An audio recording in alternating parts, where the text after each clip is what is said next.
Welcome back. During this pandemic, many employees are being told just to work from home. And joining us now is psychotherapist and licensed clinical social worker Jaime Bronstein, kind of to clarify what we can do so cabin fever doesn't set in necessarily, right?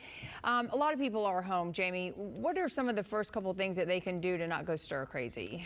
Yes, the number one thing to do is to exercise.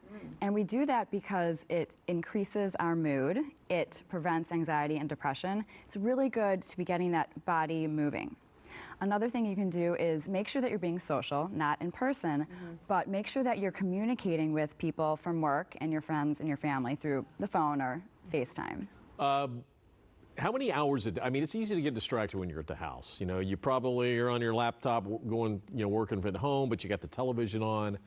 How do you keep from getting distracted, and how many hours should you actually put into actually working while you're at the house? So I think you should replicate your life at the office as much as you can at home. If you need to make a schedule to just stay on task. And of course, it's important to take breaks, but just make sure that after you take that 15-minute break, that you come back to the work so you stay on task. There's a lot of jokes going around that, basically prior to having to stay home, everyone's, fit and in shape, and then everyone's gaining weight, because the food is now in the pantry. Right. It's psychologically, how can we work through that? Well, I think just to have that inspiration to know that by moving around and working out, even if it's just 20 minutes a day, then you'll actually do it because you know that it's going to prevent you from having some anxiety and depression, which nobody wants that. Yeah, when this thing finally ends, is it going to be awkward when people start getting back together? Because now even we're being told we got to keep our distance here on the anchor desk. I know, I think about that a lot. For me, I've always been very germ conscious, so I'm just happy that society's getting on board. But yes, I think about that a lot. But we're all very resilient people, and we will all be able to just get back to normal when it's time to get back to normal. One thing, I stayed home this weekend, and I stayed alone.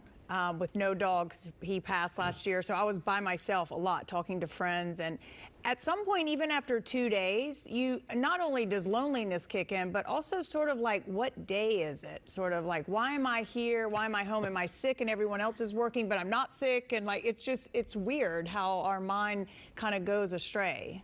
Well, I always say this is a great time to start journaling. To just kind of put down what your feelings are at the moment. And also just be creative. You can learn a new recipe, learn a new language, keep that brain moving even though you're at home. Yeah. Okay, what if you're one of those, like you're a single person, you have a roommate situation? How do you deal with that when you got this going on? Yeah, good luck. So I always just say, just be compassionate towards one another, listen to each other's needs and really respect that.